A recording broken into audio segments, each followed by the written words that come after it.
Est-ce que ça vous est déjà arrivé de faire des cauchemars après avoir vu une photo, une vidéo ou lu une histoire? Eh bien, si vous décidez de rester dans l'heure qui suit avec moi, je ne peux pas vous garantir que ça n'arrivera pas. Je sais. Vous avez été nombreux à me le demander. Alors, bienvenue sur l'iceberg des recherches obscures et perturbantes, volume 3. Pour les nouveaux explorateurs qui me découvriraient, sachez que mon but ici n'est pas de choquer, mais plutôt d'expliquer et de tenter de donner du sens lorsque cela est possible aux faits les plus sombres de notre planète. Si vous décidez ensuite de vous enfoncer plus loin dans le terrier du lapin, malgré mes avertissements, je vous demanderai de bien y réfléchir à deux fois. Entre histoire, culture, faits divers, sciences, performances artistiques ou bien même folie humaine, suivez-moi et laissez-vous guider par ma voix. Allez, faites de beaux cauchemars.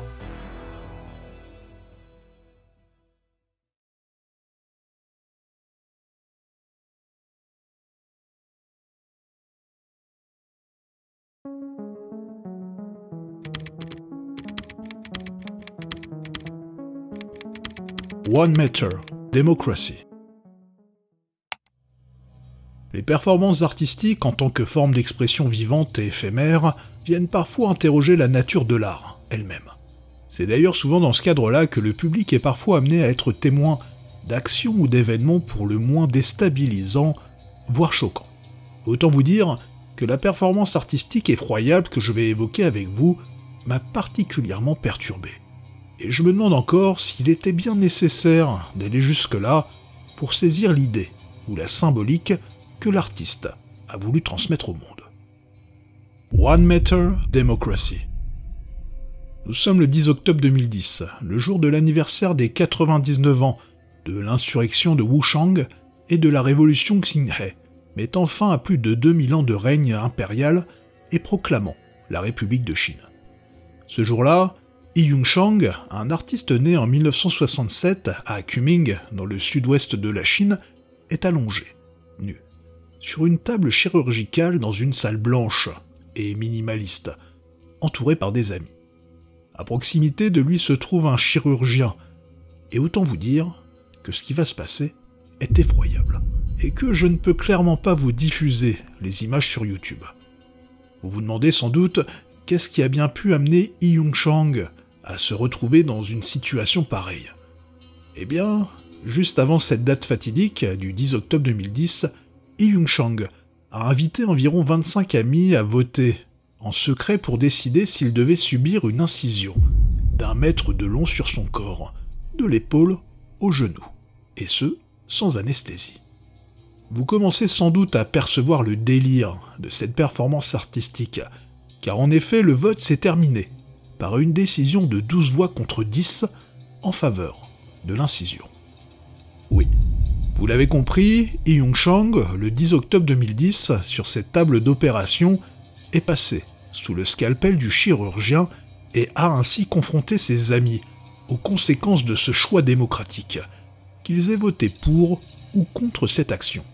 Cette performance artistique a été filmée et documentée, et les images ont largement été diffusées, provoquant des réactions, comme vous l'imaginez, plutôt variées, allant de l'admiration jusqu'à la condamnation. Dans tous les cas, Yi Yunchang a défendu sa performance comme une expérience démocratique authentique, où le choix de la douleur et de la souffrance, délégué à un groupe de personnes, devait refléter selon lui la complexité et les paradoxes de la démocratie elle-même.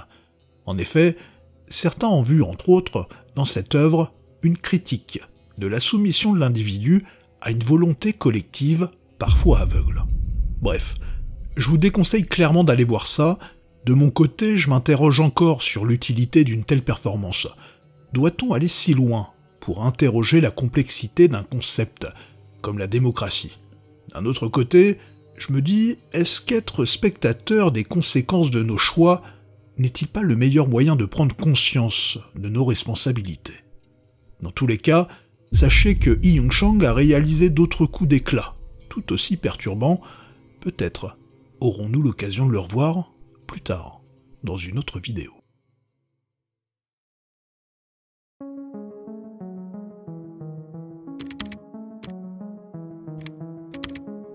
Le kourou. Peut-être êtes-vous assez vieux ou assez vieille pour avoir vécu la psychose qui a traversé la Grande-Bretagne, la France et toute l'Europe de la fin des années 90 au début des années 2000. En effet, c'est à cette époque que dans de nombreux troupeaux de bovins on a détecté des cas d'encéphalopathie spongiforme bovine, plus communément appelée vache folle. C'est aussi à cette période qu'on a pu établir scientifiquement le lien entre cette pathologie animale et un variant de la maladie de Creutzfeldt-Jakob chez l'homme. Oui, c'est là qu'on a compris que les prions, c'est-à-dire des protéines anormalement altérées, pouvaient se transmettre du bovin à l'homme, entraînant une dégénérescence du cerveau et en le transformant en éponge. Plusieurs dizaines de cas ont alors émergé, pour certains simplement après avoir consommé un steak contaminé, et ce, parfois plusieurs années avant le déclenchement des premiers symptômes de la maladie. Comment les bœufs ont-ils été infectés ? Eh bien, on les a nourris avec des farines animales, contenant notamment des carcasses de bovins infectés. Ainsi, on a propagé la maladie, en rendant des bœufs anthropophages, c'est-à-dire en les nourrissant avec des animaux de leur propre espèce, alors qu'il s'agit au passage d'un animal normalement herbivore. Mais alors, après vous avoir expliqué tout ça, quel est le lien avec le kourou ? Eh bien, je vous ai parlé de bovins qui mangeaient d'autres bovins. Maintenant, imaginez des humains mangeant d'autres êtres humains et développant eux aussi une forme d'encéphalopathie spongiforme, le kourou. Et oui, le kourou appartient comme la vache folle à la classe des encéphalopathies spongiformes transmissibles. Vous devez sans doute vous dire que les faits de cannibalisme ou d'anthropophagie ne sont pas forcément légion et que l'apparition de cette maladie neurodégénérative particulièrement mortelle doit être assez marginale, voire très rare, et vous n'auriez pas tort. Cependant, cette maladie a pourtant explosé et touché plus de 2500 personnes entre 1950 et 1965 en Papouasie-Nouvelle-Guinée, chez le peuple des Forts. En effet, pour ce peuple, il était de coutume de consommer le corps de ses ennemis, mais aussi des défunts de la famille, afin d'honorer leurs esprits et de permettre leur transition dans le monde des morts. Une tradition qui existait chez ce peuple depuis des générations. Les femmes et les enfants qui participaient à ces rites étaient d'ailleurs les plus touchés par le kourou, car ils consommaient souvent le cerveau et les organes internes où les prions étaient le plus concentrés. Le terme kourou, qui signifie trembler ou frissonner de peur dans la langue des Forts, se caractérisait donc par des problèmes de coordination, des tremblements et un rire pathologique, souvent décrit comme le rire des morts. La dégradation du cerveau entraînait par la suite des troubles cognitifs et moteurs massifs, amenant les victimes à subir une lente agonie. Bref, malgré l'interdiction du rituel pour éradiquer la maladie par les autorités coloniales australiennes de l'époque, suite aux travaux de l'anthropologue et médecin américain Carlton Gajduszek, mettant en évidence le lien entre le kourou et l'anthropophagie entre 1950 et 1960, des cas de kourou sont réapparus malgré tout, plusieurs décennies après, mettant en évidence des temps d'incubation extrêmes, pouvant aller de 5 à 30 ans.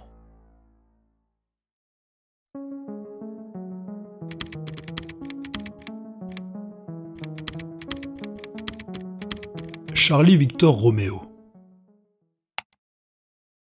Petit disclaimer. Si vous avez peur de prendre l'avion ou que vous prévoyez de faire un vol d'ici peu, je vous conseille fortement de passer au sujet suivant. Pour les autres, accrochez vos ceintures. Charlie Victor Romeo est un film documentaire assez unique en son genre. Réalisé en 2013 par Robert Berger et Patrick Daniels, il est basé sur une pièce de théâtre du même nom jouée en 1999. Le titre, Charlie Victor Romeo, est tiré de l'alphabet phonétique de l'OTAN et signifie CVR, ou Cockpit Voice Recorder. Le film, Charlie Victor Romeo, nous offre une plongée assez terrifiante dans le petit monde très secret des cockpits d'avion, en faisant rejouer par des acteurs des enregistrements audio de cockpit retrouvés dans des boîtes noires d'avions qui se sont réellement crashées. Pour ceux qui ne savent pas ce que c'est, les boîtes noires d'avion ou enregistreurs de vol sont des dispositifs qui enregistrent les paramètres de vol et les conversations dans les cockpits pour aider à analyser les causes d'accidents. Elles sont conçues pour résister à des conditions extrêmes et sont généralement de couleur orange pour faciliter leur repérage. Vous comprenez donc en quoi regarder ce film documentaire peut être tout à fait perturbant. Charlie Victor Romeo met en scène l'intérieur des cockpits liés à 6 accidents d'avion. Comme évoqué précédemment, les dialogues sont fidèlement tirés des conversations enregistrées par les boîtes noires juste avant et pendant le crash. Le film documentaire, avec sa mise en scène minimaliste, ses éclairages simples et ses décors de cockpit réalistes, reproduisant tous les sons de l'avion, nous met directement en immersion. Le jeu ultra réaliste des acteurs et leurs interactions hyper crédibles viennent rapidement nous bousculer. Franchement, la détresse palpable des équipages rend parfois l'expérience suffocante. Par exemple, si l'on prend le cas du vol Japan Airlines Flight 123 du 12 août 1985, nous vivons avec les pilotes et l'équipage un accident de décompression explosive ayant provoqué la perte des commandes hydrauliques de l'appareil. Pendant de longues minutes, nous assistons, impuissants, à leur tentative de reprendre le contrôle du Boeing, alors qu'à son bord se trouvent 524 personnes. On peut entendre l'hôtesse de l'air en fond donner les consignes de sécurité aux passagers, et dans le ton de sa voix, on devine la terreur qui est en train de l'envahir. Finalement, dans leur tentative d'atterrir sur Tokyo à l'aéroport Haneda, ils percuteront le mont Takamagahara, à environ 100 km de l'aéroport. Sur les 524 personnes à bord, seulement 4 survivront.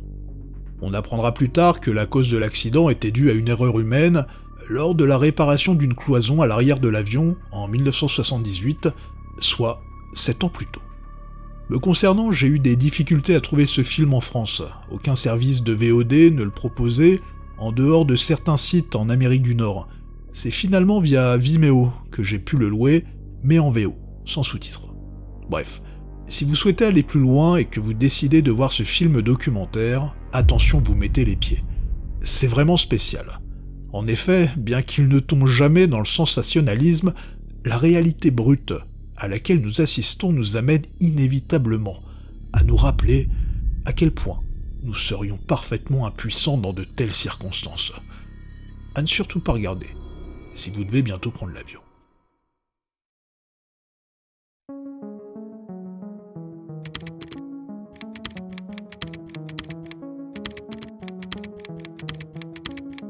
La suspension corporelle. La suspension corporelle est une pratique plutôt fascinante, mais aussi très perturbante, qui appartient à la famille des modifications corporelles extrêmes. Elle consiste à suspendre son corps entier, ou une partie, à l'aide de crochets insérés sous la peau. Vous comprendrez donc que faire cette recherche sur Google vous amènera à tomber sur des images assez effroyables. Historiquement, cette pratique est plutôt en lien avec des rites religieux où l'on cherchait une forme de transcendance dans la douleur. Pour la tribu amérindienne des Mandans, qui pratiquait encore la suspension jusqu'au milieu du XIXe siècle, elle faisait partie d'un rite de passage pour devenir guerrier. Connu sous le nom de Okipa, le rite amenait les participants à subir des incisions dans le dos et les épaules afin d'être suspendus à des crochets sur des structures en bois. L'idée, à travers ces actions, était de mettre au défi leur courage, mais aussi symboliser leur passage à l'âge adulte. Bien plus tard, cette pratique a pris des formes plus contemporaines, laissant de côté l'aspect spirituel pour une dimension plus artistique. Par exemple, l'artiste Stellark sera un des premiers à proposer au Japon, en 1971, des performances autour de la suspension corporelle. Par la suite, dans les années 90 et 2000, la pratique aura un regain de popularité lorsque les cultures alternatives du moment, et notamment les groupes de modification corporelle, s'en saisiront, tels que la Traumatic Stress Discipline aux États-Unis, rendant ainsi la suspension corporelle bien plus visible dans le monde occidental. Ainsi, alors qu'historiquement on parlait de suspension rituelle, on est passé progressivement pour certains à une forme de performance, visant à transformer la douleur en une forme d'art corporel. Pour d'autres, elle s'inscrivait tout simplement dans une envie, toute personnelle, de pratiquer et ainsi éprouver son corps, et en retirer du plaisir, sans but artistique ni spirituel. Aujourd'hui, la pratique n'est plus aussi visible qu'elle a pu l'être lors de son âge d'or, Toutefois, il existe toujours des groupes s'adonnant à la suspension dans le cadre d'événements communautaires autour des modifications corporelles. Par exemple, en France, il existe toujours le groupe Endorphins Rising sur Dijon, pionnier dans la diffusion de cette pratique en Europe. Dans le monde, il reste également de nombreux groupes toujours en activité dans lesquels certains cherchent toujours à repousser les limites, comme ce base jumper qui avait attaché son parachute directement à la peau de son dos en 2017. Bref, j'imagine que l'intérêt de la suspension corporelle demeure et demeurera un mystère pour la majorité d'entre nous.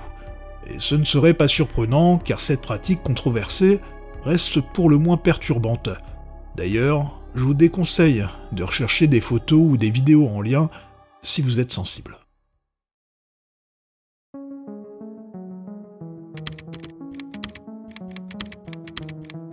La cysticercose. Parfois on tombe sur des images qui appellent plus de questions qu'autre chose. Et lorsque j'ai vu cette photo pour la première fois, je n'ai pas très bien compris ce que j'étais en train de regarder. Du coup, j'ai creusé la question et finalement, j'aurais préféré ne pas savoir. La voici. Bon, j'imagine que vous aussi vous vous demandez bien ce que vous êtes en train de regarder. On a très peu d'informations sur cette image. Elle serait tirée d'un média chinois et daterait de 2016.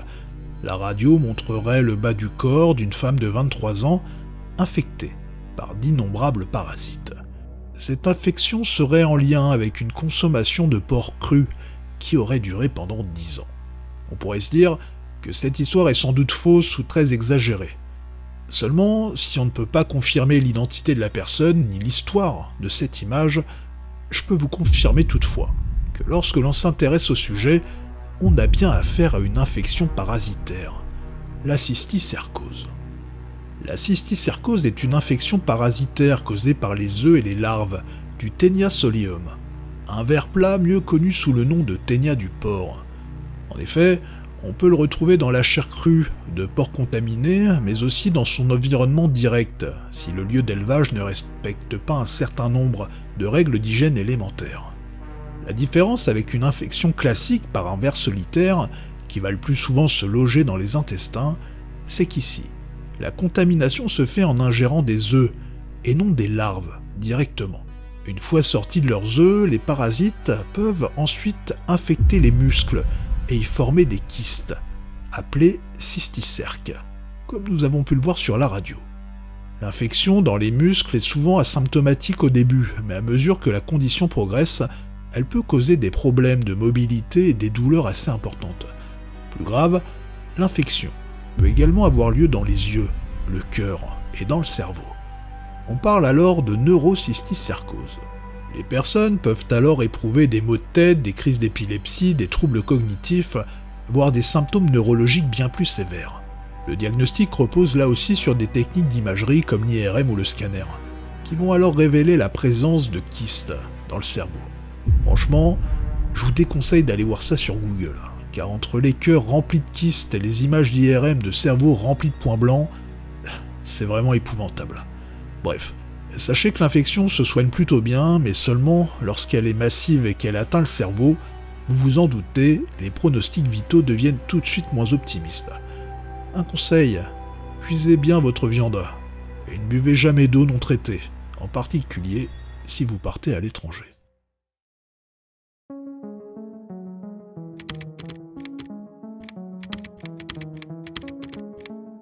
Ralph Brunner. Si vous tapez le nom de Ralph Brunner sur Google, vous n'allez clairement pas tomber tout de suite sur ce que je vais vous raconter. En effet, il faudra sans doute un peu creuser. Ralph Brunner, né le 25 avril 1953 à Stuttgart en Allemagne, était un photographe allemand connu pour son travail dans le domaine de la mode et du portrait. Ralph Brunner fréquentait à l'époque le milieu gay, qui était particulièrement touché par le sida à ce moment-là. À côté de cela, il avait également une addiction à l'héroïne. Comme beaucoup d'autres, à cette époque, il a été contaminé par le virus, dont on ne savait d'ailleurs pas grand-chose à ce moment-là. Face à ce défi monumental réunissant sa lutte contre la maladie et son addiction, il a décidé de documenter son combat en faisant ce qu'il savait faire de mieux, de la photographie. Mais cette fois, en étant lui-même le sujet des photos. C'est donc à travers une multitude de clichés pris sur une période de 4 ans que nous allons suivre la vie, ou plutôt la mort, de Ralph Brunner. À partir de ce corpus d'images, il va témoigner de son expérience personnelle, en capturant des moments d'intimité et de vulnérabilité, mais aussi d'une réalité brutale et glaçante. En effet, bien qu'au début Ralph se montre entouré d'amis et de sa famille, il partageait à cette époque sa vie avec une femme avec qui il avait eu un enfant. Les photographies vont nous emmener petit à petit dans sa propre déchéance. Et franchement, je ne vous conseille pas d'aller voir ça. Que ce soit dans ses moments de consommation très explicites, où il ne cache rien de ses injections, ou dans l'évidente dégradation physique et mentale qu'il traverse dans la douleur, ce documentaire de 57 photos est vraiment très difficile à regarder, bien que certains clichés soient particulièrement touchants. Ralph Brunner documentera son agonie pendant 4 ans, jusqu'à ce qu'on le voie se faire nourrir à la petite cuillère à l'hôpital. Il décédera le 7 avril 1994 à Berlin, à l'âge de 40 ans.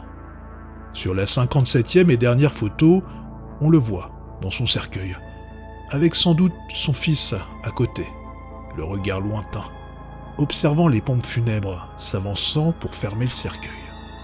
Effroyable.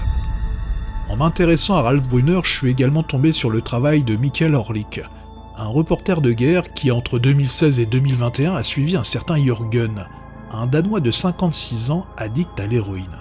C'est à travers une série documentaire en photo que Michael Orlik va le suivre dans un quotidien extrêmement banal, mais de plus en plus terrible. Contrairement à la série de photos de Ralph Brunner, ici Jürgen est régulièrement interviewé. Et si au début il confirme avoir trompé la mort en brûlant la vie par les deux bouts, l'annonce de son cancer du foie, en 2016, va le ramener à une réalité implacable. En effet, Jürgen est alors traversé par des angoisses de mort. Il ne veut pas partir et laisser sa mère seule. Certaines photos sont magnifiques, d'autres épouvantables, et là aussi, comme vous l'imaginez, l'histoire se termine mal. Jürgen décédera en décembre 2021, après quasiment 6 ans de prise de photos.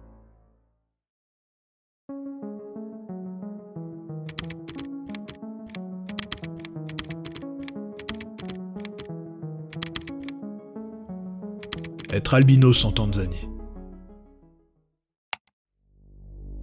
Dans plusieurs pays d'Afrique, les croyances en la sorcellerie et les superstitions demeurent profondément enracinées. Et malheureusement, il y a une croyance qui a la vie dure et qui continue d'être à l'origine encore aujourd'hui de nombreuses victimes. En effet, une croyance populaire vieille de plusieurs siècles prétend que les parties du corps de personnes albinos, comme les os, les cheveux ou les yeux, posséderaient des pouvoirs magiques pouvant apporter chance ou même richesse.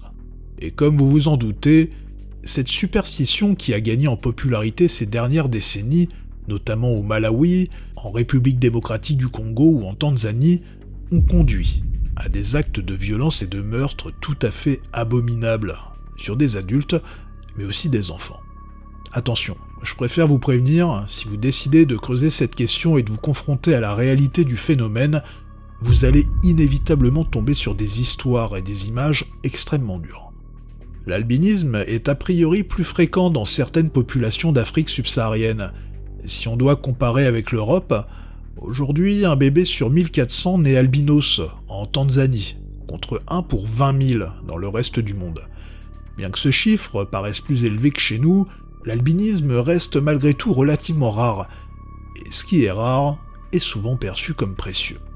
C'est pour cela que certaines personnes n'hésitent pas à commettre le pire, comme en juillet 2022 où un père de famille mozambicain s'est fait arrêter après avoir tenté de vendre ses 3 enfants albinos au Malawi, afin que leur corps soit utilisé pour de la sorcellerie. Car en effet, ce qui est parfaitement épouvantable, c'est que les personnes atteintes d'albinisme peuvent être tuées mais aussi amputées vivantes de leurs membres.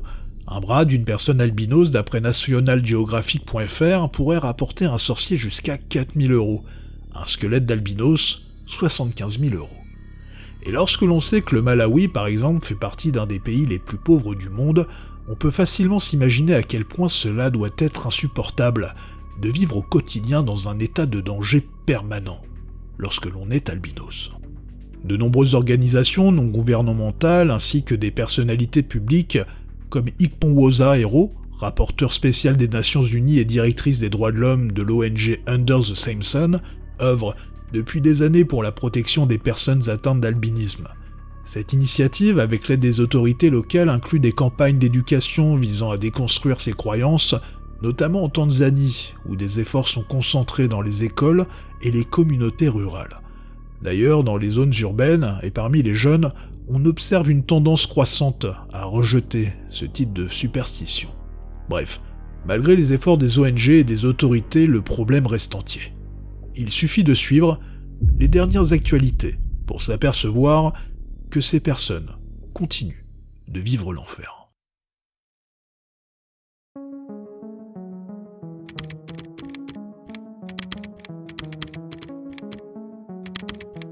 Le désastre de Rammstein. Est-ce que vous connaissez le groupe de musique Rammstein ? Pour ceux qui ne le connaissent pas, Rammstein est un groupe de métal industriel originaire d'Allemagne, formé en 1994 et composé de 6 musiciens.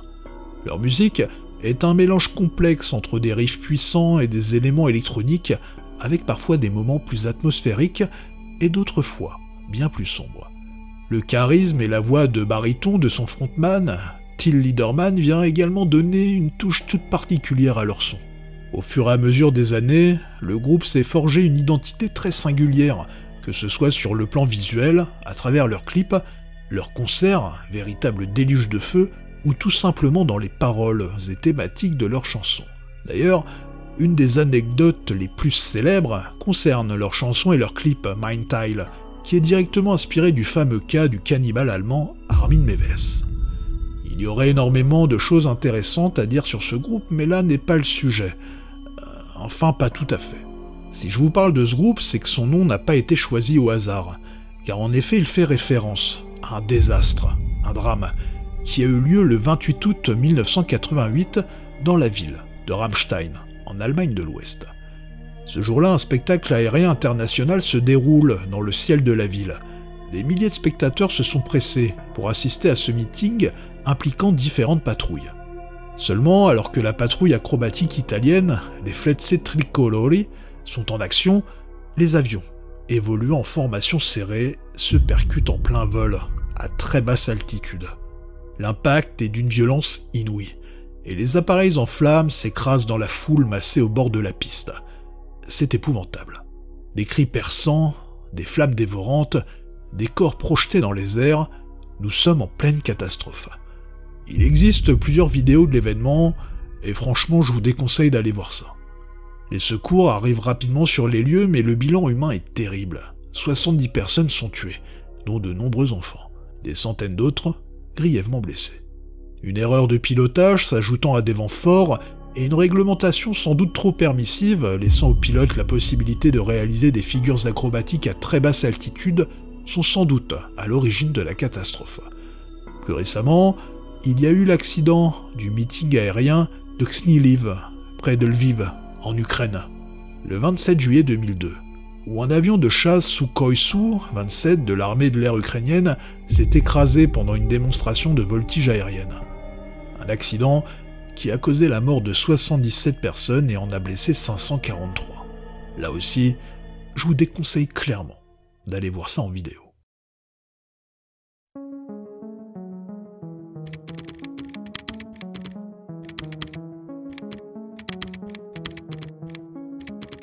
Le commerce des murderabilia. Le terme murderabilia est formé par la combinaison du mot murder, meurtre, et de memorabilia qui désigne des objets de collection ayant une valeur historique ou sentimentale. Vous l'avez compris, ce terme désigne donc des objets de collection liés aux meurtriers célèbres et à leurs crimes. Et autant vous dire que ce phénomène, bien que controversé, attire de nombreux collectionneurs fascinés par l'histoire macabre de ces objets. Et pour cela, il ne vous faudra que quelques clics pour trouver sur internet l'objet de vos rêves.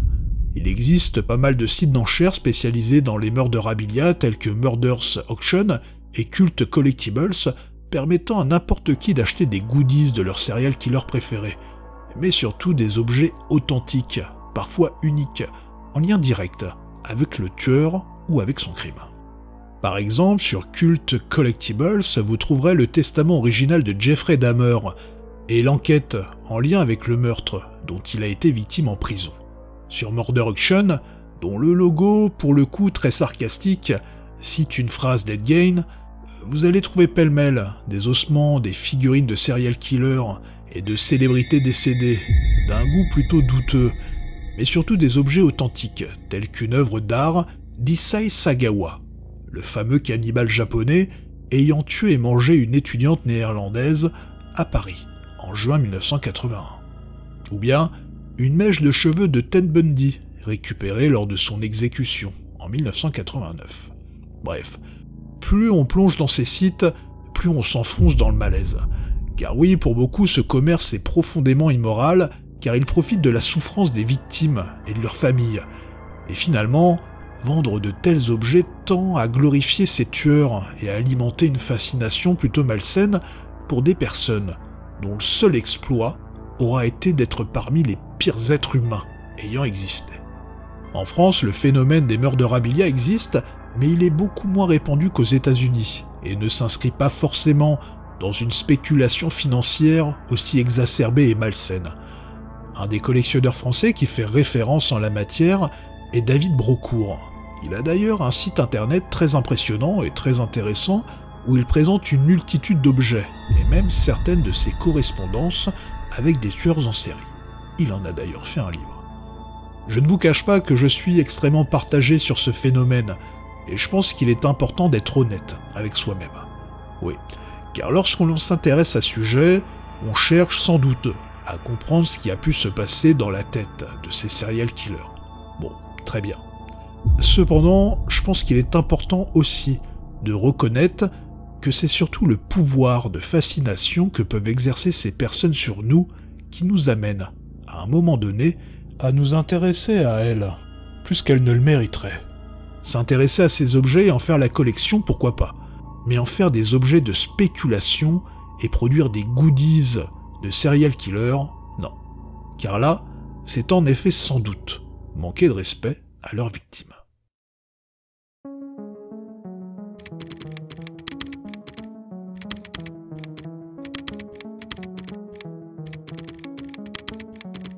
Les vidéos de sauvetage d'animaux. Bon, peut-être que je vais enfoncer une porte ouverte et que pour certains, ce que je vais dire est une évidence. Mais c'est pas grave. Ne regardez plus de vidéos de sauvetage d'animaux sur le net. Depuis quelques années, les réseaux sociaux et notamment les formats de vidéos courtes de genre TikTok, Shorts, Reels, etc. sont envahis par des vidéos de sauvetage d'animaux qui attirent des millions de vues. Alors oui, ces vidéos sont très émouvantes, et du coup on s'arrête très facilement dessus. Entre les chatons retrouvés dans un sac plastique dans une poubelle ou le chien sauvé soi-disant de la rue et requinqué en quelques semaines, oui. Voir des animaux en détresse sauvés par des héros anonymes d'un sort funeste va nous faire sécréter de la dopamine et nous donner envie de regarder d'autres vidéos. Et c'est une erreur. Car en effet, derrière ces scènes touchantes se cache souvent une réalité bien plus sombre. De nombreux sauvetages sont de pure mise en scène, parfaitement cruels, conçus pour générer des clics, des revenus et des dons. Ouais, la personne qui a retrouvé les petits chats dans le sac plastique dans la poubelle ne les a pas sauvés. C'est sans doute ce faux héros qui les avait mis à l'intérieur. Le phénomène a pris une autre dimension à partir de 2020 où on a commencé à voir de nouvelles mises en scène, impliquant des proies, telles que des chats, des chiens, des singes, attaqués par des pythons ou autres reptiles, et sauvés miraculeusement par une personne qui passait par là. À partir de 2021, YouTube et d'autres diffuseurs comme Facebook se sont engagés à durcir leur politique sur la maltraitance et l'exploitation des animaux. YouTube a mis au point d'ailleurs des outils, comme le programme Trust Flagger, afin que certaines agences gouvernementales et non gouvernementales puissent contribuer à la modération en signalant les contenus incriminés, afin qu'ils soient modérés plus rapidement. Seulement, depuis, des centaines de vidéos continuent encore aujourd'hui de passer entre les mailles du filet. En juin 2023, France 24 a révélé une série de vidéos sur TikTok prétendant montrer des sauvetages de tortues marines recouvertes de coquillages, d'algues et de crustacés, apparemment sauvées par des individus bienveillants. Le problème, c'est que c'était des tortues d'eau douce. Il n'y a pas d'algues ni de coquillages dans l'eau douce. On leur avait délibérément collé des débris pour créer une illusion de détresse. Bref, Si ces vidéos sont moins nombreuses qu'il y a quelques années, j'en vois personnellement toujours passer. Et ce qui rend les choses d'autant plus compliquées, c'est qu'il existe des chaînes et des personnes intervenant auprès d'animaux errant en mauvaise santé et qui pour le coup les soignent pour de vrai, en se finançant via les dons des abonnés. La prochaine fois que vous verrez une vidéo de sauvetage d'animaux, posez-vous les bonnes questions. Vous pouvez en attendant aller sur le site 4 pattes qui propose un guide pour repérer ce type de vidéo plus facilement si vous avez besoin.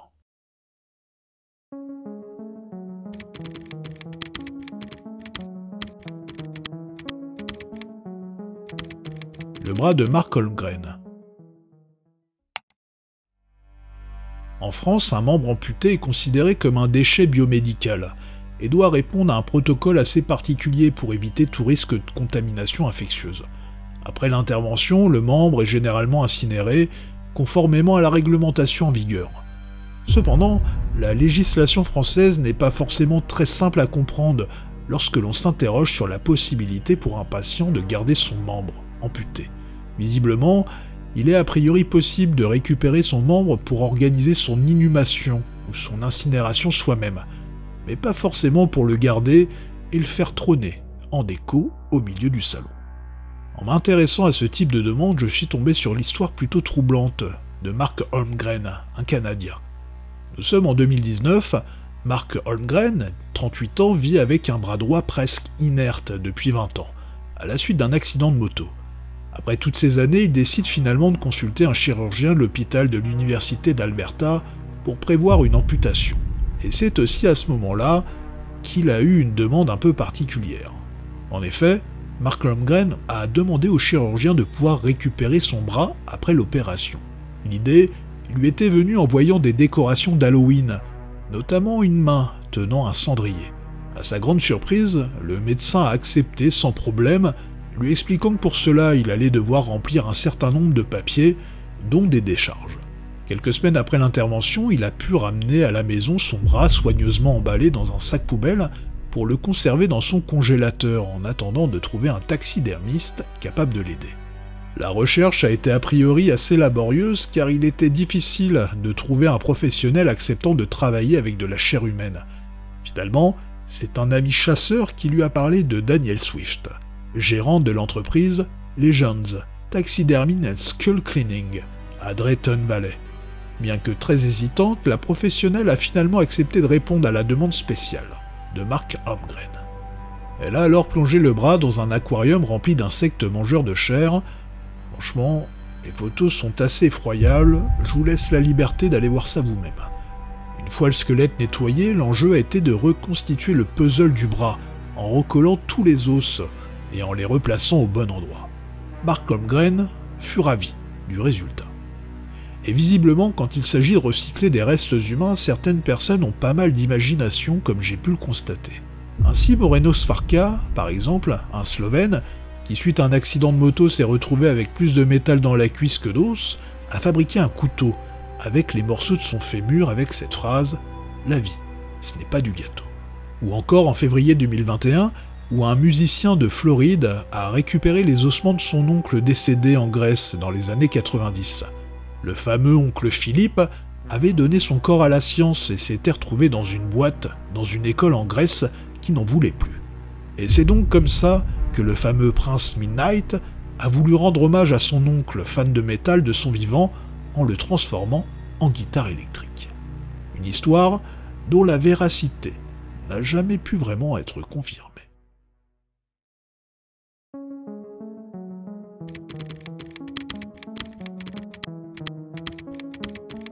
Le locked-in syndrome. Imaginez-vous, vous vous réveillez après un gros malaise. Vous vous rendez vite compte que plusieurs jours, voire plusieurs semaines se sont passés. Vous ne pouvez plus parler ni bouger vos membres. Votre esprit, vif et lucide, est toujours là.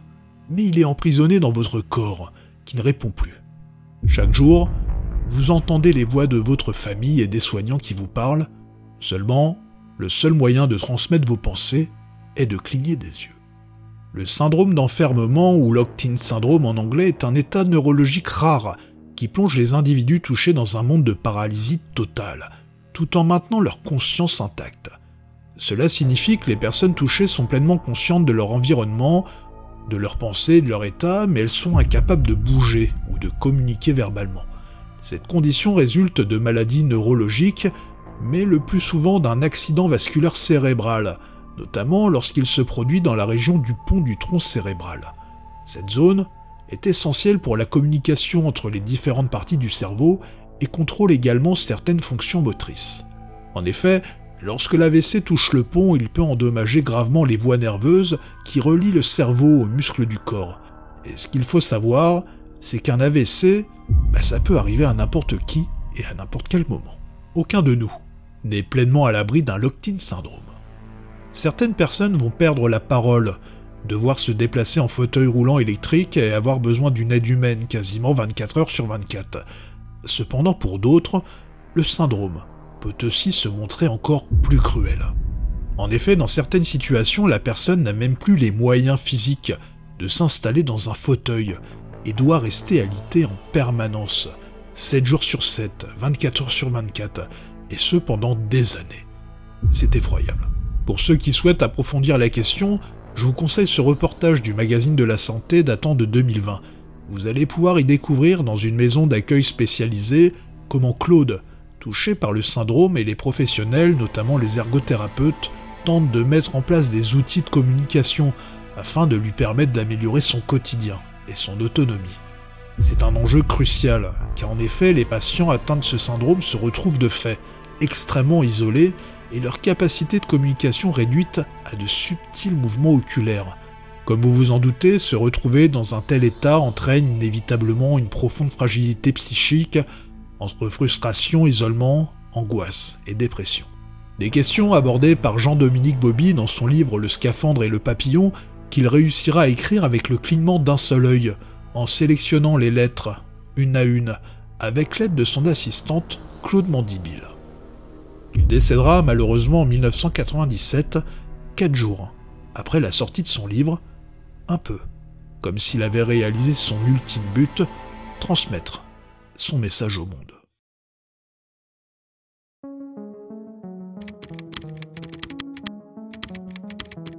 Les Agoris. Les Agoris, une secte d'ascètes hindous, occupent une place plutôt à part dans le paysage spirituel indien, et ce pour des raisons bien particulières. Les Agoris trouvent leurs racines dans le shivaïsme tantrique, une forme de l'hindouisme qui vénère Shiva, le dieu de la destruction et de la transformation. Ils sont les derniers représentants de la tradition Kapalika, une secte ancienne qui pratiquait des rituels souvent considérés comme tabous. En effet, les Agoris croient en l'unité de toutes choses, y compris la vie et la mort, le pur et l'impur.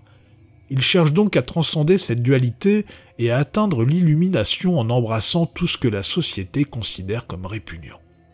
Ils vivent principalement dans la ville sainte de Varanasi, sur les rives du Gange, un fleuve sacré pour les hindous.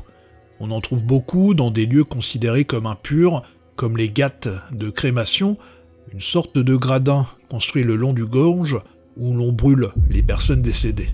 En effet, ce genre de lieu est utilisé comme lieu de méditation par les Agoris, comme peuvent l'être aussi les cimetières ou autres lieux d'exécution. Et là où leur pratique peut être tout à fait déstabilisante, c'est qu'ils utilisent les cendres de crémation pour se recouvrir le corps, donnant lieu à des images et des photos vraiment très impressionnantes. Je ne sais pas vous, mais pour certains, lorsque je me plonge dans leur regard, un petit frisson me passe dans la colonne. Toujours dans une forme de transgression et dans leur quête d'une transcendance spirituelle en lien avec la recherche d'une connexion avec le cycle de la vie et de la mort, on dit qu'ils consommeraient aussi de l'alcool, de l'herbe, de la viande et occasionnellement des restes humains. Ils utilisent également nombre d'objets associés à la mort comme des os, voire des crânes, dont ils se servent comme de bols pour manger ou comme ornements, et ce parfois tout de suite après une crémation. Ce qu'il faut savoir, c'est que même en Inde, où les sectes sont nombreuses et où la spiritualité est toujours bien installée, les Agoris sont généralement rejetés par une grande partie de la population, jugeant leurs pratiques bien trop extrêmes. Après, si vous souhaitez aller un peu plus loin que cette image sensationnaliste que je viens de vous partager, vous découvrirez que leurs pratiques sont souvent mal comprises et déformées par les médias. Dépeints comme des cannibales ou des satanistes, les Agoris sont en réalité des ascètes qui cherchent à atteindre un état de pureté spirituelle en traversant les ténèbres et en nageant dans l'impureté. Leur pratique reste entourée de mystères, et peu de personnes extérieures ont accès à leurs enseignements, ce qui vient de fait crée pas mal de fantasmes autour des agoris.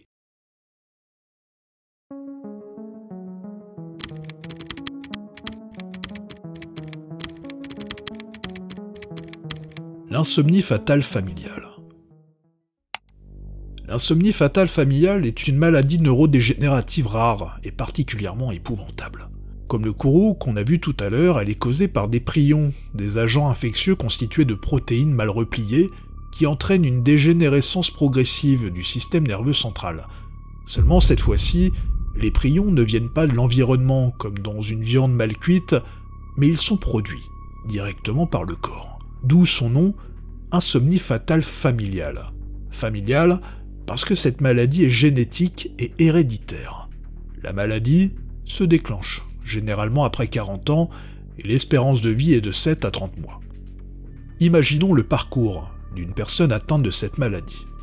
Appelons-le Sofiane.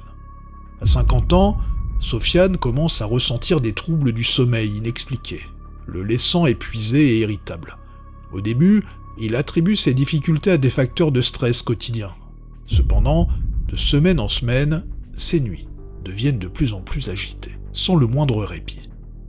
Après une errance médicale de plusieurs mois, Sofiane subit des tests qui révèlent une anomalie génétique liée à l'insomnie fatale familiale. La nouvelle est terrible. Il n'existe pas de remède, seulement des soins palliatifs. La maladie avance rapidement et son insomnie se transforme en une véritable torture.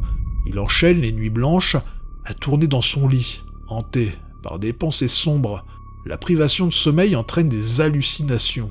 Il voit des ombres et entend des murmures qui le terrifient. Au fil des mois, la santé de Sofiane décline, inévitablement. Les prions provoquent à la longue des lésions cérébrales.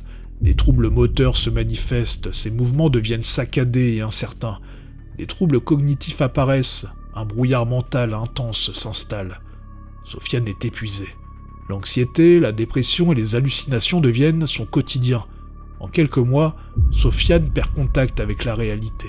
Son corps, affaibli par l'absence de sommeil et la dégénérescence neurologique, ne répond plus. Il entre dans un état de coma. La mort survient finalement après une lutte acharnée contre une maladie implacable. Il existerait actuellement une 50aine de familles dans le monde touchées par cette maladie rare. Je pense qu'il est difficile de saisir à quel point la privation prolongée de sommeil est quelque chose de parfaitement atroce. J'ai pu parcourir des forums en français et en anglais de personnes concernées directement ou indirectement par cette pathologie, et c'est assez effroyable, tellement le désespoir est palpable. Car comme indiqué, c'est une maladie génétique, et il arrive parfois que toute une famille soit concernée, amenant les plus jeunes à voir les plus vieux partir dans des conditions atroces, tout en sachant que certains d'entre eux ont cette bombe à retardement à l'intérieur d'eux.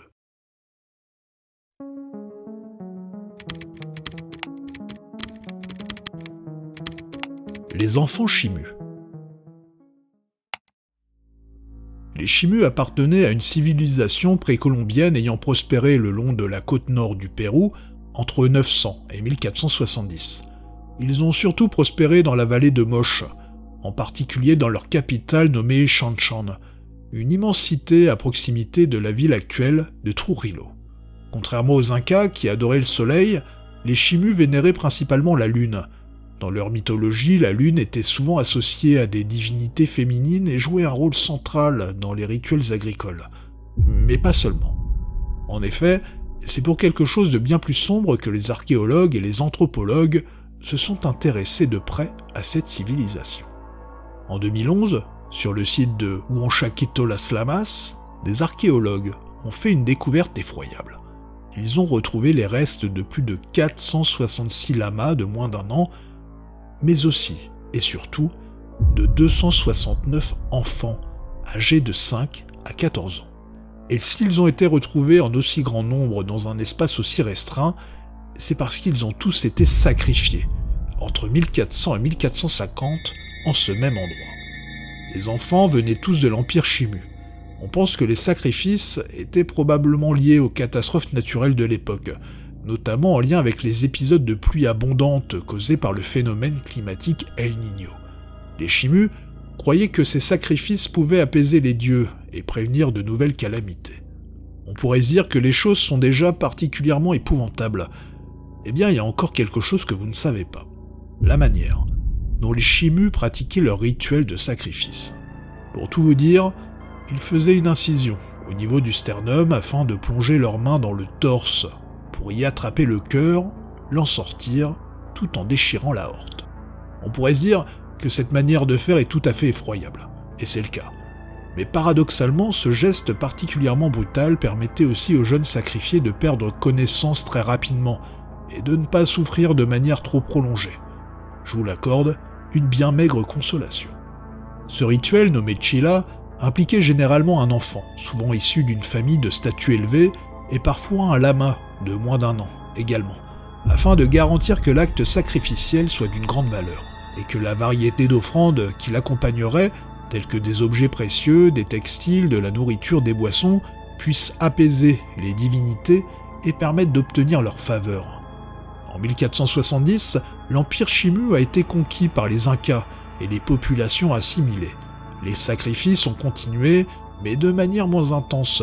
En effet, là où pour les Chimu, les sacrifices étaient réalisés à des fins de protection quotidienne de la communauté, les sacrifices Incas, bien moins fréquents, étaient eux réalisés dans le cadre d'événements religieux et politiques majeurs et spéciaux, et parfois aussi, mais de manière moins systématique, dans le cas de catastrophes naturelles.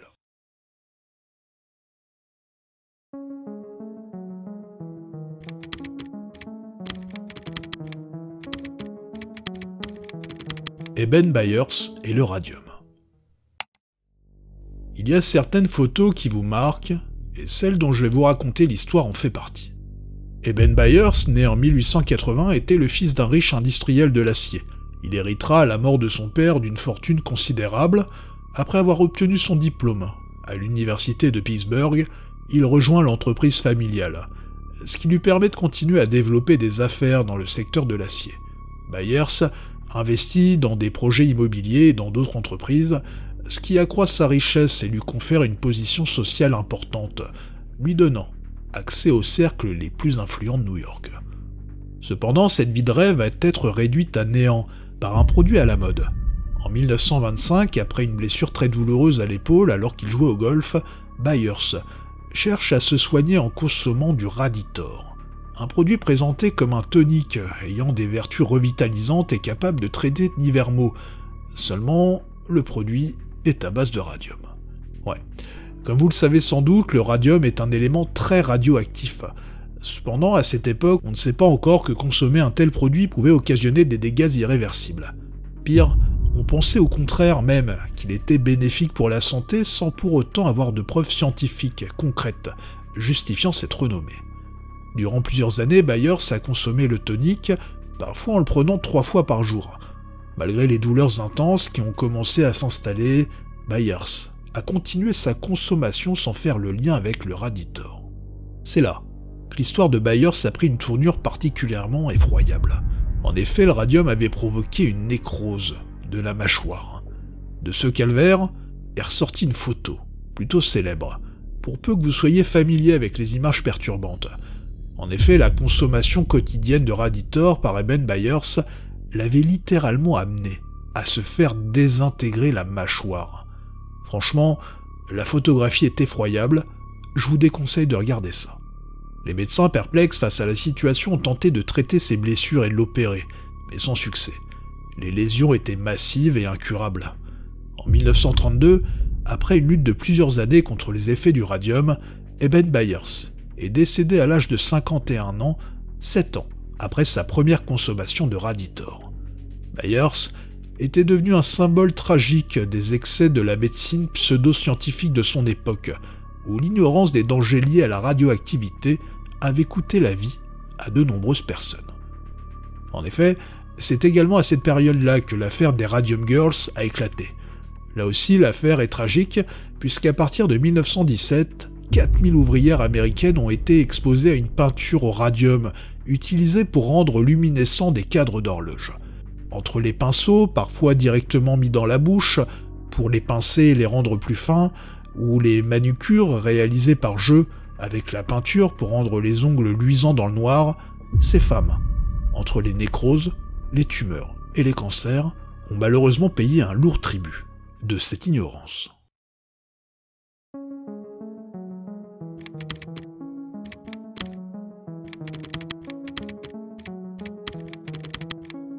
Saiko-chan et les 10 000 cafards. Cela fait plusieurs mois que je suis une chaîne TikTok qui tend à m'interpeller. Encore plus depuis que je me suis aperçu à quel point son nombre d'abonnés et de vues avait complètement explosé. Il s'agit de la chaîne Shirokumati Andaisuki 4444, auparavant adossée au chiffre 1999. Sur cette chaîne, vous allez pouvoir suivre une japonaise, Saiko-chan, vivant à Tokyo et proposant un contenu vraiment bizarre, voire parfois très dérangeant. Entre les moments où elle se filme en train de manger des ramen dans une bassine en plein milieu de la rue, ou lorsqu'elle se coupe les cheveux toute seule dans le quartier de Kabukicho, ou qu'elle se prend en train de chanter au karaoké, c'est bien lorsqu'elle va se mettre en scène dans son appartement que les choses vont paraître tout à fait perturbantes. Si vous avez la phobie des cafards, passez votre chemin. En effet, Saiko-chan ne va pas hésiter à se filmer en train de faire la cuisine, avec des ustensiles à l'hygiène douteuse dans son appartement qui est dans un état tout à fait épouvantable. En effet, son appartement est rempli de détritus et de milliers de cafards que l'on voit tranquillement se balader sur les murs. Une accumulation qui visiblement dure depuis 4 ans. Peut-être avez-vous déjà vu des vidéos abordant ce problème au Japon où des personnes trop prises par leur travail ne trouvent pas le temps pour sortir leurs poubelles et se voient un moment dépassées et piégées par leurs détritus. Nous avions aussi évoqué dans une autre vidéo le phénomène des hikikomori. Sauf qu'ici, je pense que c'est un autre problème. Et malgré les recherches que j'ai pu faire et la lecture des nombreux commentaires en japonais qui accompagnent ces vidéos, je ne sais toujours pas si on a affaire à quelqu'un atteint d'un trouble psychique très handicapant, ou bien si on a affaire à une personne qui a très bien compris comment percer sur les réseaux sociaux en endossant le rôle de la pire Jiraikei qui existe. Alors la Jiraikei est une sous-culture plutôt controversée qui a émergé en 2020 du côté de Kabukicho à Tokyo, et qui se manifeste principalement de manière vestimentaire, mais pas que. Car Jirai est une expression japonaise qui fait référence à quelque chose de dangereux, d'imprévisible, tel qu'une mine antipersonnelle. Et ce qu'il faut comprendre, c'est que cette analogie à une mine fait référence à la propension de ces personnes à péter les plombs de manière imprévisible. Vous l'avez donc compris, le mouvement Jiraikei tend à romantiser en rendant fashion certains troubles psychiques. Et quand je dis fashion, c'est qu'il y a des codes vestimentaires assez précis et une manière de se maquiller qui l'est tout autant chez les jeunes, de la mode Jiraikei qui se retrouve du côté de Kabukicho. Bref, vous comprenez donc pourquoi j'ai du mal à lire les intentions de Saiko-chan.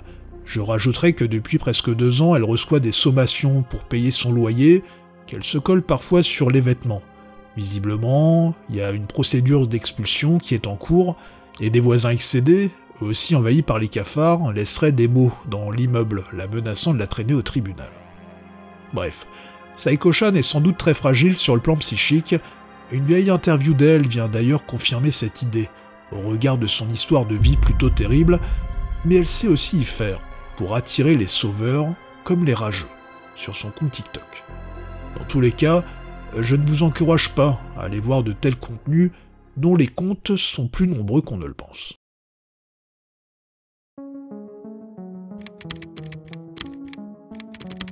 Kumantong.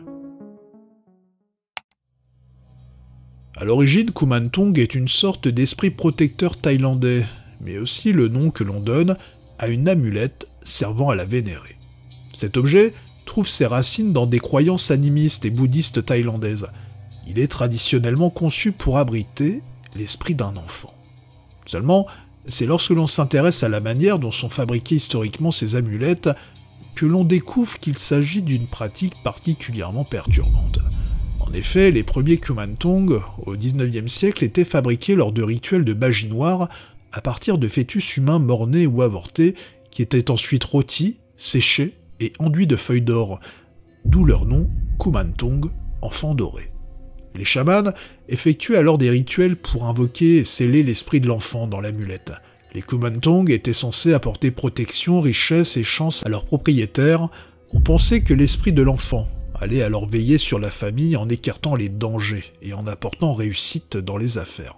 Et pour cela, les possesseurs de Kumantong devaient en prendre soin comme s'ils prenaient soin d'un véritable enfant, en leur offrant des jouets, de la nourriture et en parlant avec eux régulièrement. Aujourd'hui, la version moderne et populaire du Kumantong s'est détachée des pratiques en lien avec la magie noire, pour devenir un objet plus populaire, fabriqué à partir de matériaux bien moins macabres, tels que le bois ou le métal. Enfin ça, c'est pour la majorité de la population. Car en effet, à Taïwan, en Thaïlande et en Chine, il reste des personnes qui pratiquent la nécromancie et la magie noire, et qui utilisent encore aujourd'hui des Kumantong traditionnels, faits à partir de fœtus, obligeant les autorités thaïlandaises à intervenir régulièrement pour réguler cette pratique.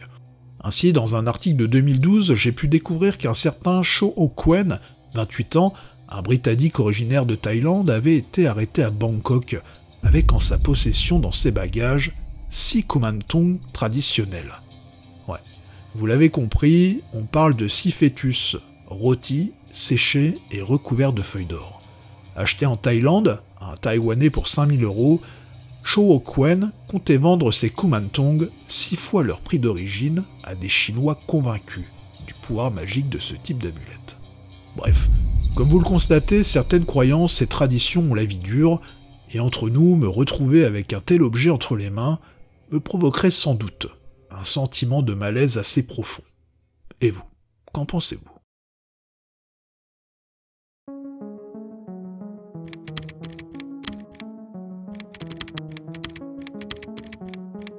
L'homme à la tête vide. Sans doute connaissez-vous cette image d'Homer Simpson, le représentant avec une tête, presque vide, avec juste un minuscule cerveau. Eh bien, dites-vous que cette image n'est pas forcément très loin d'une certaine réalité. Là où l'image d'Homer Simpson est censée représenter une certaine crétinerie le concernant, l'histoire que je vais vous partager implique un homme avec des capacités intellectuelles plutôt préservées. Nous sommes en 2007. Un Argentin d'une cinquantaine d'années, dont on ne connaît pas le nom, se rend à l'hôpital pour des douleurs à la jambe gauche et des troubles de la marche. Les médecins réalisent alors un examen IRM du cerveau et découvrent avec stupeur que 90% de la boîte crânienne de l'homme est vide. Enfin, pas tout à fait, puisqu'il est rempli de liquide céphalo-rachidien. Mais alors, où est passé son cerveau ? Eh bien, comme vous pouvez le constater, il est bien présent, et tapisse l'intérieur du crâne en une fine épaisseur. Ce qui est incroyable, c'est que cet homme vit de façon tout à fait normale, et ce depuis des années. Marié avec 2 enfants, fonctionnaire, il a un quotient intellectuel de 75, ce qui est inférieur à la moyenne, mais absolument pas pathologique ou révélateur d'une déficience intellectuelle. Se rajoutent à cela des difficultés cognitives inexistantes et des troubles moteurs qui ont seulement émergé récemment. Vous vous demandez sans doute qu'est-ce qui a bien pu se passer. Eh bien, son cerveau n'a pas disparu. L'Argentin était depuis tout jeune atteint d'une hydrocéphalie. Généralement, dans ce genre de cas, on installe une sorte de dérivation, un tuyau, pour permettre au liquide céphalo-rachidien de s'écouler, et ainsi éviter une accumulation dans le crâne. Seulement, il y a une trentaine d'années, le tuyau s'est sans doute bouché. Et d'année en année, le liquide s'est concentré dans la tête jusqu'à repousser le cerveau et l'écraser contre les parois du crâne, le rendant épais de seulement quelques centimètres. Et ce qui est assez incroyable, c'est que l'homme aurait dû ressentir cette pression dans le crâne. Seulement, cette pression a été exercée tellement progressivement et sur des années que le cerveau a adapté sa forme au fur et à mesure. Ce cas incroyable, et partagé dans la revue médicale The Lancet, a stupéfait le monde. En effet, ce cas a pu démontrer à quel point la plasticité du cerveau pouvait être extrême, un phénomène toujours étudié et dont on cherche encore à percer le secret. Et lorsque l'on s'intéresse au sujet, on s'aperçoit qu'en cherchant un peu, il existe un peu partout sur Internet des témoignages de personnes présentant des scanners ou des IRM plutôt impressionnants de leur cerveau, en précisant à chaque fois que leur vie au quotidien est tout à fait normale. Donc si vous découvrez un jour que vous avez un trou dans votre cerveau, pas de panique. C'est rare, c'est impressionnant, mais pas forcément grave. En France, il existe également un cas documenté qui, s'il vous intéresse, est à retrouver sur l'excellent blog de Marc Gozlan sur lemonde.fr.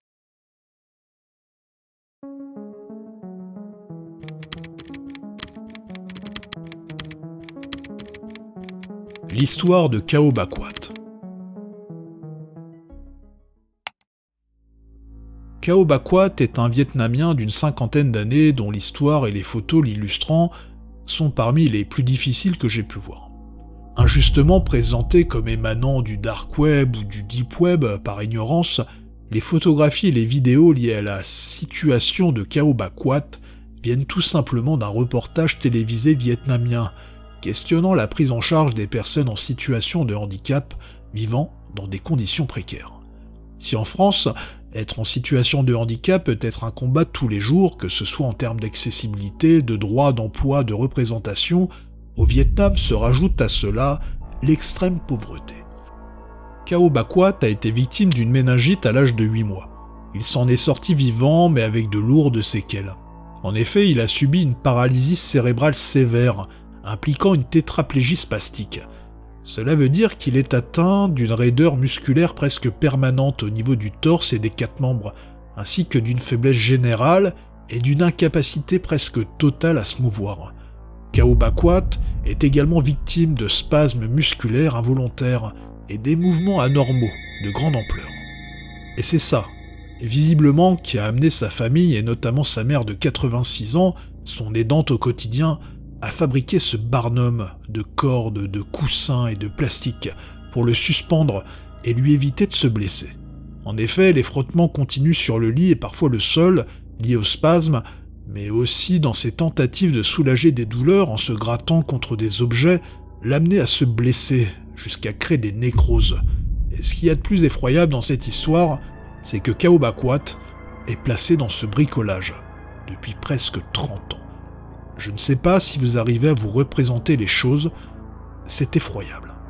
De plus, même s'il rencontre des difficultés d'élocution très importantes, il reste parfaitement conscient de sa situation. Il pouvait même dire assez clairement aux journalistes présents pour le reportage qu'il espérait mourir avant sa mère, âgée de 86 ans. Suite à ce reportage datant de 2015, les autorités avaient été interpellées à l'époque. Ils avaient pu préciser avoir aidé la famille en 2013 à réhabiliter leur maison en très mauvais état. Visiblement, ils se sont ensuite engagés à soutenir la famille en leur donnant 300 000 dong vietnamiens par mois, soit environ 11 €. En parallèle, une œuvre de bienfaisance informée de la situation s'était rapprochée de la famille pour les aider. Ensuite, plus de nouvelles. Malgré mes recherches, je ne sais pas ce que sont devenus Khao Bakwat et sa mère 9 ans plus tard. Bref, la situation de Khao Bakwat n'est sans doute pas isolée dans le monde, et bien que les images soient difficiles, il est important, je pense, de ne pas fermer les yeux sur ce genre de situation.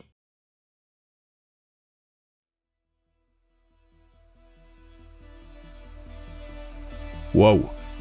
Je sais pas pour vous, mais cette plongée en apnée dans des sujets aussi sombres ne m'aura pas laissé indemne. Était-ce vraiment une bonne idée de faire cette anthologie? Est-ce bien raisonnable de repartir pour un 4e volume? J'aimerais bien avoir vos avis dans les commentaires. Dans tous les cas, si vous aimez mon travail, je vous invite à commenter et partager la vidéo. N'oubliez pas non plus de vous abonner. En attendant, je vous dis à bientôt, et surtout, faites de beaux cauchemars.